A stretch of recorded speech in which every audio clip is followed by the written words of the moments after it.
اس روایت کو امام بخاری بھی کتاب الادب کے اندر لے کر آئے ہیں۔ حضرت سیدنا حارثہ بن وہب رضی اللہ تعالیٰ عنہ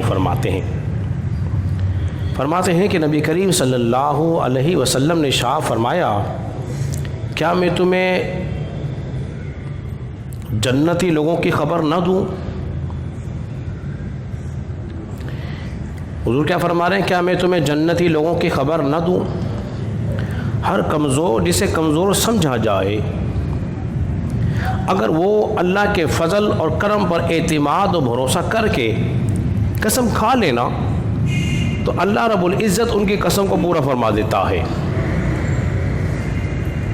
پھر آپ نے فرمایا، کیا میں تمہیں جہنمی لوگوں کی خبر نہ دوں؟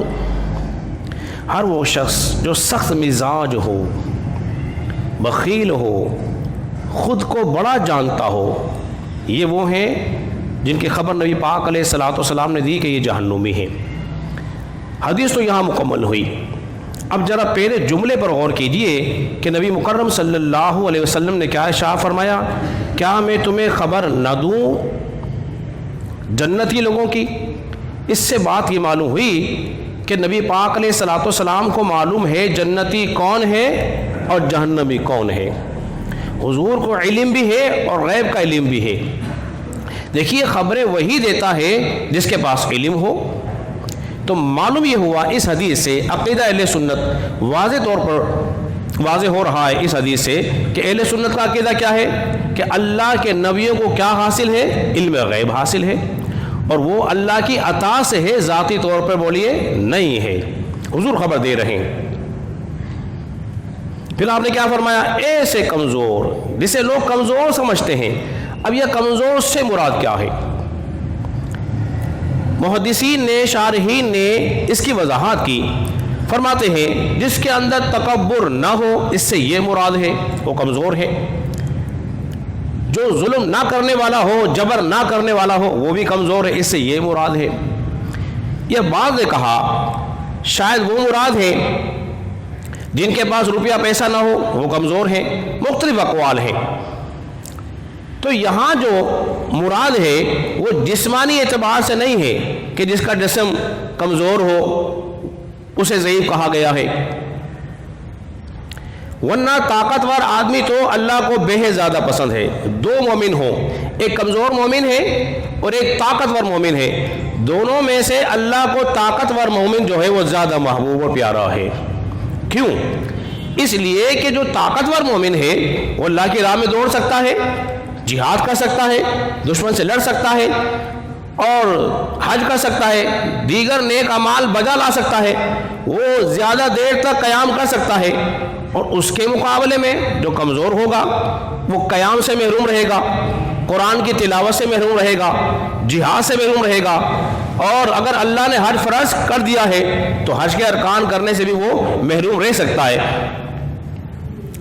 اس لیے فرمایا گیا ہے کہ بعض ایسے کمزور ہیں لیکن ان کی علامت کیا ہے؟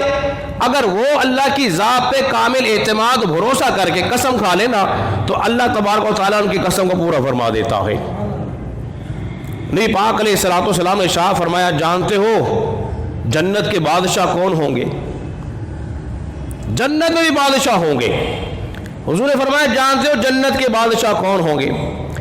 آپ علیہ الصلوۃ والسلام نے فرمایا، ان کے کپڑے دیکھو گے تو پرانے، ان کے کپڑے دیکھو گے تو پرانے بوسیدہ، ان کے جسم پہ کوئی عالی شان لباس نہیں ہوگا، لیکن ان کا اعتماد اللہ کی ذات پر ایسا بھروسہ ہوگا، کسی معاملے میں قسم کھا لیں گے تو اللہ کی قسم کو پورا فرما دے گا۔ کہ جنت کے بادشاہ، تو کیا مطلب ہے قسم کھا لے؟ اگر وہ کہہ دے اللہ کی ذات پہ بھروسہ کرتے تیرے یا بیٹا ہوگا تو پھر بیٹا ہی ہوگا، کہیں قید پڑ جائے کہتے نہیں بارش ہونے والی ہے، بارش ہوگی یا فلاں دن ہوگی، پھر بارش ہوگی، یا وہ کہہ دے اللہ تجھے کامیابی عطا فرمائے گا اور اس بات پہ قسم اٹھا لے تو اللہ تبارک و تعالیٰ ان کی بات کی لاج رکھتا ہے۔ ایک کمزور تو جسم کے اعتبار سے ہے،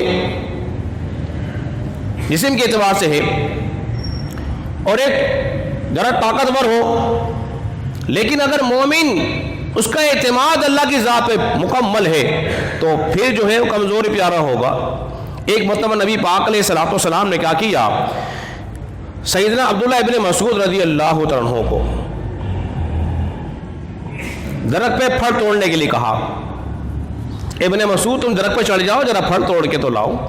یہاں حضرت عبداللہ ابن مسعود رضی اللہ تعالیٰ عنہ جو قرآن کے بڑے قاری ہیں، حضور ان سے قرآن سننا پسند کرتے ہیں، اتنے بڑے قاری ہیں، جب درخت پہ چڑھے نا، اصحاب رسول ساتھ تھے، تو ان کی ٹانگیں جو تھی بڑی پتلی پتلی تھی، پنڈلیاں جو تھی بڑی پتلی تھی، ان کو دیکھ کے ہنسے، مذاق اڑایا، کہ عبداللہ ابن مسعود کی ٹانگیں دیکھو، پنڈلیاں دیکھو کیسی پتلی پتلی ہیں۔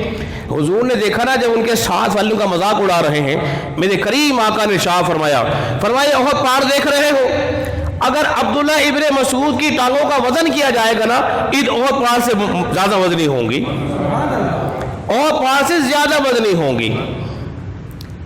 تو اب دیکھیے، اب آخری بات جو اس حدیث میں بیان کی جا رہی ہے وہ یہ ہے کہ تکبر کرنے والا، خود کو بڑا سمجھنے والا، بخیل، جس کا مزاج سخت ہے، تو اب یہ انسان کا جو مزاج سخت ہو گیا، کڑوا ہو گیا، جس سے کرتا ہے کڑوی بات کرتا ہے، جسے دیکھتا ہے اڑ کے بات کرتا ہے، جسے دیکھتا ہے لڑتا ہی رہتا ہے، تو اس کا یہ عمل جو ہے اسے جہنم میں لے جائے گا۔ اور بعض بخیل ایسے ہیں جو نہ اپنی ذات میں خرچ کرتے ہیں، نہ راہ خدا میں خرچ کرتے ہیں، نہ خود کھاتے ہیں، نہ کسی کو کھانے دیتے ہیں، تو ایسا بخیل بھی اس کے اس عمل کی وجہ سے وہ بھی جہنم میں جائے گا۔ اور خود کو بڑا سمجھنے والا اور دوسرے کو حقیر جاننے والا کہ دیکھو کیسا حقیر ہے، لباس دیکھو، یہ دیکھو، وہ دیکھو، اور خود کو بڑا سمجھنے والا۔ دیکھیے نا، آدم کے مقابلے میں شیطان نے کیا کیا تھا؟ تکبر تو کیا تھا۔ اس نے کہا تھا یہ کیسے ہو سکتا ہے کہ میرے سا عابد و زاہد ایک بشر کو سجدہ کرے، تکبر کر بیٹھا، اللہ نے اسے اپنی کیا کیا، بارگاہ سے نکال دیا۔ تو معلوم یہ ہوا تکبر کرنے والا شخص جو ہے اس کی عبادتیں رائگاں چلی جاتی ہیں اور جہنم میں بھی داخل ہو جاتا ہے۔ اللہ رب العزت کی بارگاہ میں دعا کریں کہ اللہ تبارک و تعالی ہم سب کو عاجزی انکساری کرنے والا بنائے۔ وما علینا الا البلاغ المبین۔